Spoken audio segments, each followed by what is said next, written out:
Ministro de Interior y Policía y miembro del Comité Político del Partido de la Liberación Dominicana, Carlos Amarante Barret. Con él vamos a conversar después de nuestra pausa de las 8:30. José La Luz. Bueno, gracias Julio. Saludos a Amarante Barret, que está aquí, nuestro amigo y hermano. Saludos a toda la audiencia de nuestro maravilloso programa. Y entonces, nada, inmediatamente vamos arriba con los comentarios. Una mañana trágica para la sociedad dominicana después de este escándalo por el brutal asesinato de este niño de Fernelly Carrión de San Pedro de Macorís. Antes yo quiero saludar este programa de Sur, de pagos recurrentes, para que las personas puedan recibir incentivos por pagar a tiempo y puedan evitar inconveniencias, ¿no?, cuando no lo hagan. Entonces, esto es inteligente porque esto está basado en conductismo y yo creo en eso. Y yo creo que el conductismo tiene una capacidad infinita de construir ciudadanía responsable sobre la base del estímulo y la sanción. Y eso es lo que ha hecho Edesur con este programa de pagos recurrentes. Si tú pagas a tiempo, entonces tienes incentivos. Si no lo haces, vas a tener penalidades. ¿Cómo va a funcionar? Y en el ¿Cómo tema, va a funcionar a los que pagamos a tiempo? bueno, ahí tú puedes ganar. Rifas y cosas sí, así. Premio por pagar, pero eso noten está bien. ustedes a lo que yo no sé si ellos lo van a hacer, porque no tengo todos los detalles del programa, pero en principio me gusta mucho. Por ejemplo, cuando ustedes contratan los servicios de una plataforma como Netflix, o si contratan los servicios de Amazon Prime, por ejemplo, o de Amazon Kindle, que es la tienda de libros virtuales, yo soy socio de eso, ellos te dan un mes gratis, pero a condición de que tú registres una tarjeta. Exacto. Si no te gusta el servicio, si tienes algún inconveniente, entonces tú simplemente retiras el servicio y no te cobran. Inclusive hay servicios más convencionales aquí en Santo Domingo, el gimnasio, por ejemplo. Si registras la tarjeta, te cuesta un 5% menos Porque posiblemente. en el caso del gimnasio lo pudiéramos ejemplo, discutir aparte, pero porque es un gancho, porque el gimnasio ellos saben que tú no vas ahí. Está bien, pero lo que te quiero decir es... Entonces ellos calculan que si tú pagas Ellos 12 ganan como meses quiera. vas a usar 2. Ellos ganan como quiera, pero lo que te digo por es que eso son te enganchan. servicios más convencionales, Sí. donde por registrar la tarjeta, que es una garantía, te sale un 5%, un 4% te más barato. incentivan Un para incentivo. conseguir una fidelidad tuya a largo plazo, igual que las telefónicas. Que las telefónicas te dan un teléfono sin costo aparente, pero te lo incluyen en la mensualidad y te obligan a tener un contrato a 18 meses. Entonces, en el caso de Edesur, si tú registras un medio de pago válido, ellos se lo van a descontar de ahí, y si hay algún inconveniente, si tú no pagas por cualquier motivo, vas a tener la opción de que te llamen, de que te lo recuerden, y tú no vas a perder la categoría de los beneficios de pago recurrente. Y me parece una buena iniciativa para los que están bancarizados, sobre todo, porque hay mucha gente que no está bancarizado, y para ellos Edesur tiene ya una opción de servicio de luz prepago, que es interesantísima también. De modo que saludamos este programa. También queremos invitar a la actividad de Promese, que cumple 33 años ya. Wow. Y va a celebrar una conferencia y un cóctel con el nombre Medicamentos Genéricos y Medicamentos de Marca. Este es un gran debate. Los medicamentos genéricos, como el caso del software libre, del software abierto, es más democrático, es más accesible, y nosotros, desde el punto de vista ideológico, favorecemos los medicamentos genéricos, porque los otros entonces promueven la discriminación de la salud. El rol de Promesecal en el mercado de los medicamentos genéricos, con el doctor Miguel Ureña, que es un experto, es mocano igual que Carlos Amarante, un gran técnico, un gran médico, epidemiólogo, ¿verdad, Carlos? Así, el doctor Ureña. Vamos a estar ahí el martes 22 de agosto a las 6:30 de la tarde en el Salón Crown Plaza de las Américas de la George Washington. Bueno, esa es una buena noticia, José, frente a la noticia del doctor Ramírez de que hay médicos que están recetando radioterapia a personas solo para ganar las comisiones. Para ganar la comisión, porque ven la salud como un negocio primero, ¿no? Y un servicio público después. Esa candidatura está caminando, José. Está bien. ¿Está bien? Vamos a ver. Chocolate. esta lucha va a llegar al Palacio Nacional. Esta lucha no se para Entonces, ni con bomba ni con bala. Entonces, miren, señores, el Ateneo Dominicano nos invita al ciclo de conferencias magistrales Corrupción, principal obstáculo del crecimiento económico del país. Bueno, Pero eso, dicen que el país está creciendo muchísimo. sí, es que no hay ningún capitalismo que se desarrolle sin corrupción. Lo que la corrupción tú tienes que hacer es controlarla, nadie la va a acabar. No la corrupción. Exactamente. Entonces esta va a tener la exposición del licenciado Hugo Álvarez, de la presidente de la Cámara de Cuentas, que ha estado con nosotros aquí. Esto va a ser el 9 de agosto. Esto es hoy a las 7 de la noche, en el Crown Plaza también. Coño, ese hotel está picando mucho. En el Crown Plaza de los... Pero cuando viene a ver es que tiene buenos estímulos, pero que tiene buenas opciones. Esta actividad del Ateneo Dominicano tiene mucho apoyo de los sectores públicos y privados. El Ateneo lo dirige el doctor Henry Mejía. Vamos a hacer un esfuerzo por ir para ver qué tiene que decir Hugo Álvarez sobre el tema de la corrupción que uno no conozca todavía. Bueno, miren, señores, este caso de este niño, porque tiene 16 años, ¿no? Tenía Fernelly Carrión, tiene que poner a la sociedad a reflexionar. Porque ustedes recuerdan que a propósito del mismo conductismo, cuando nosotros siempre decimos que cuando un ilícito, cuando una infracción, cuando un crimen se queda sin sanción, se convierte en un estímulo. Y eso no tiene que darse 100%, pero uno ve esa referencia y uno dice, ¿qué pasó con el caso de Wosolowski? Bueno, Wosolowski se fue de aquí, igual como se fueron los Palma Mejía, con el mismo criterio. Y después se fue para su Polonia y después lograron que el Vaticano lo procesara y luego dije que se murió. Parece que lo murieron. A Wosolowski en el Vaticano cuando estaba esperando que se conociera definitivamente su responsabilidad por los casos de violaciones a niños pobres aquí. Luego el padre Gil, que también era polaco, porque Polonia jugó un rol fundamental en la caída del comunismo y tiene mucha influencia en la Iglesia Católica. El Papa Juan Pablo II era polaco. Y el padre Gil está en Polonia. Yo no sé, ¿ustedes recuerdan el curso jurídico que siguió? Porque estaba allá siendo procesado allá también. No, lo condenaron. ¿Cuál es el estatus cerca actual? de 7 años, algo así, una pena mínima, esa Pero negociación que en se su hace casa, siempre. en su casa, en Polonia, fue aquí que cometió los crímenes. Y las víctimas con traumas, Ahí todavía están negociando todas con en un Polonia limbo. una compensación para las familias de las víctimas. En eso la Fiscalía de Santiago ha trabajado Polonia de manera lo que querían diligente. era No sé agredir a los si eso periodistas que concluyó. fueron a cubrir el caso allá, los polacos. Y está el caso del padre Johnny, también, que... en Constanza. el de Constanza. Entonces, esos casos recurrentes nunca han tenido una reflexión pública de la Iglesia Católica. Gil se declaró culpable. Gil se declaró culpable en su casa, allá, protegido, tranquilo, Pero, seguro. José, no es un tema de la iglesia. Es decir, la iglesia, la política de la iglesia.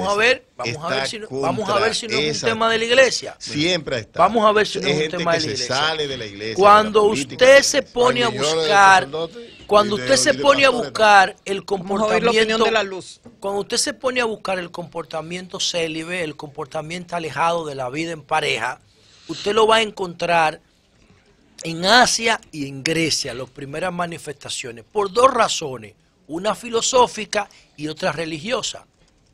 La filosófica, bueno, en los escritos de Platón se hace referencia al celibato para concentrarse en la contemplación, igual que en el budismo, que tiene una influencia japonesa, y el hinduismo, que tiene una influencia, que tiene un origen hindú, que es primero que el cristianismo, el hinduismo.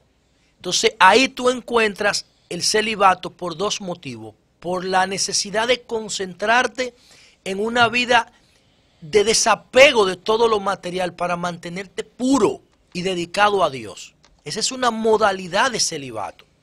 Y la otra modalidad de celibato es la cristiana, porque en el judaísmo eso no es importante. En el judaísmo es crecer y multiplicar y poblar la tierra. La cristiana, no la católica, porque es una decisión de la No, el Iglesia Católica. islamismo en el Antiguo No, yo digo, Testamento. el celibato es solo la Iglesia Católica. Sí, bueno, por una decisión después de administrativa. Lutero. Sí, por una decisión Después de administrativa. Lutero, Claro. Una decisión administrativa. No, administrativa no, porque Los que siguen a Lutero No. son los de esa línea. No, los que siguen a Lutero. Los protestantes los son prote- los que no Julio, los que se exacto, casan. Julio, oriéntalo. No, vamos, que no tenemos Bueno, unos pero minutos. lo que yo Los quiero protestantes se decir es casan. que el Pregúntale a cristianismo Julio, no si lo lo hace puede por casar. los mismos motivos que los asiáticos, los hinduistas y los budistas.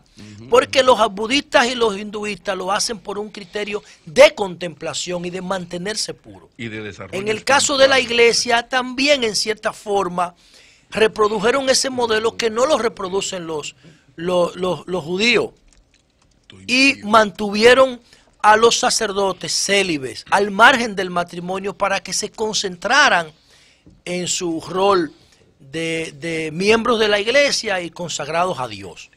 Bueno, ¿qué ocurre con esto? Que esto tiene una contradicción biológica, porque el sexo es una necesidad de sobrevivencia.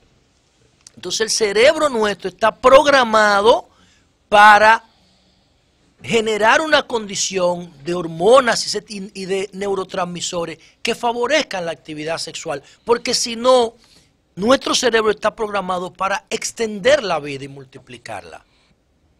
Es el gran misterio de la vida, ¿por qué la necesidad de sobrevivencia? Es el gran misterio. Y eso choca con los parámetros éticos y filosóficos y administrativos de las religiones, porque no podemos hablar de la Iglesia Católica cuando decimos que el celibato viene del hinduismo y viene del budismo y se practica todavía en esos monjes y en esos templos asiáticos. Entonces, en el siglo XXI hay un comportamiento de vida que ataca más al celibato.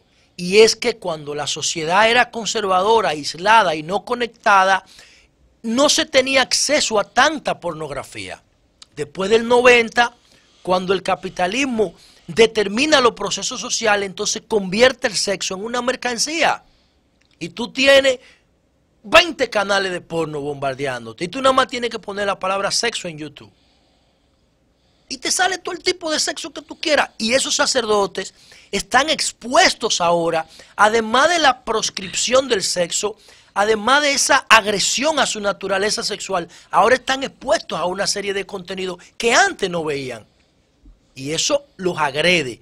Yo estoy justificando a este sacerdote, jamás lo haría. Pero yo pienso que aquí hay una responsabilidad compartida. Un momentito, Aquí hay José, una un responsabilidad momentito, compartida, un momentito. sí.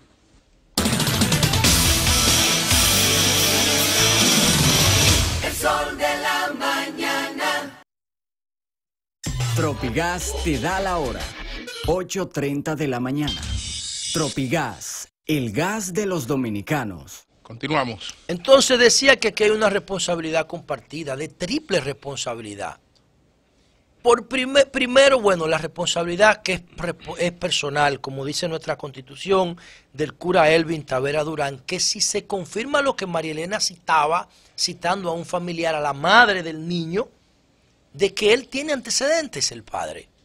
De que el padre, Elvin Tavera, tiene antecedentes, y si tiene antecedentes, entonces hay un problema serio en función de lo que dice el artículo 148 de la Constitución y la responsabilidad de los funcionarios que lo dejaron libre. Pero por otro lado está la responsabilidad de la sociedad.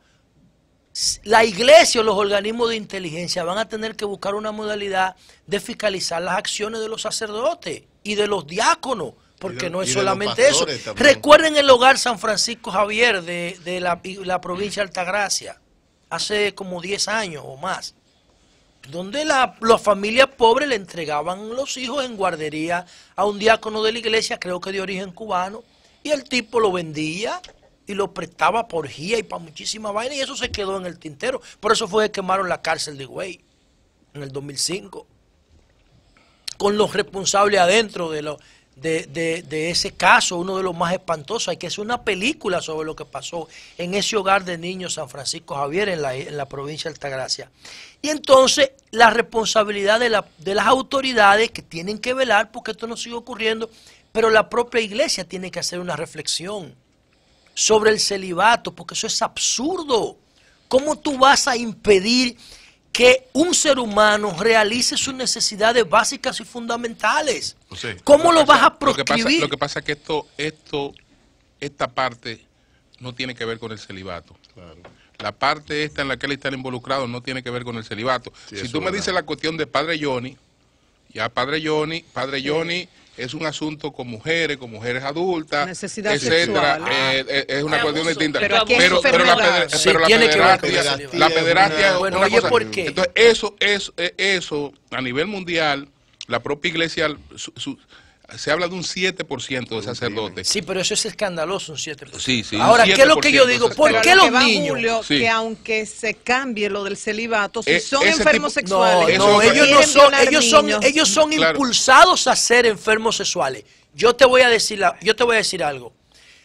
Yo tumbaría mi hipótesis si tú me demuestras otro sector de la O sociedad, el papá cualquiera de la que sea, niña que espérate, ustedes mencionaron. sector, no persona, Bueno. porque hay que buscar perfil y Ok. promedio, estadísticamente hablando, que tenga más incidencia de pedófilos que la iglesia. ¿Por qué? Porque los niños son vulnerables. Es lo mismo en las escuelas. Los niños son vulnerables, por eso los sacerdotes recurren a los niños, porque los padres se los confían y porque los pueden mantener dentro de un coto cerrado. Sí, José, pero hay Los un niños elemento- son amedrentables. Hay un elemento que es bueno señalar. En el budismo, por ejemplo, la práctica de la meditación, la dedicación a las prácticas budistas, llevan al Señor a un nivel de desarrollo espiritual que él se convierte, ya él no le interesa la vida sexual y tiene una explicación como Eso es fruto, imposible. perdóname, fruto de su desarrollo. El problema es que la Iglesia Católica decretó, entraste a ser cura sin ningún desarrollo espiritual todavía, entonces ya tú tienes que... Pablo, si le enseñaran mantener esta tantra situación. yoga para poder sublimizar Eso es esa energía mentira. sexual, Bueno, yo le voy a decir utilizarla una cosa. Lo que espiritualmente, ustedes están otra diciendo, cosa sería. lo que ustedes están Por ahí. diciendo Hay influye, que darle una pero eso no clasecita de tiene eso. base Sí. científica. Vamos. Cuando lo prohíben. eso Lo no dijeron tiene a base científicos. científica, lo que Ok. ustedes están diciendo, cuando esa cantidad de espermatozoides se concentra y hay una incitación feromónica en el entorno, la naturaleza se va a expresar. Es más, esos sacerdotes, si no se masturban y si no tienen sexo, entonces van a eyacular durmiendo. Porque esa es su naturaleza, señores. Nos tapamos los ojos, tapamos el sol con un dedo, hablamos mentira a la gente. Desarrollo espiritual. Recurrimos a la brujería. Eso no es verdad. Eso es parte de la naturaleza fisiológica de los seres humanos. Entonces yo creo, porque no quiero cargarle el dado a la iglesia, porque estoy diciendo que eso aparece en los escritos de Platón, aparece en el budismo, aparece en el hinduismo. Ahora, la religión lo que tiene es que adaptarse a la realidad del siglo XXI. Adaptarse a la realidad del siglo XXI, el Papa Francisco tiene todas las condiciones para eso, porque es un tipo de un pensamiento progresista, y empezar a reconsiderar este tema del celibato que nos provoca estas acciones monstruosas, que por último, Julio, oye, no lo asfixió con una almohada. Martillazo. No le pegó un tiro para que no sufra. A martillazos y a puñalada. En Porque la la casa hazaña parroquial. es una cosa espantosa. Cambio fuera.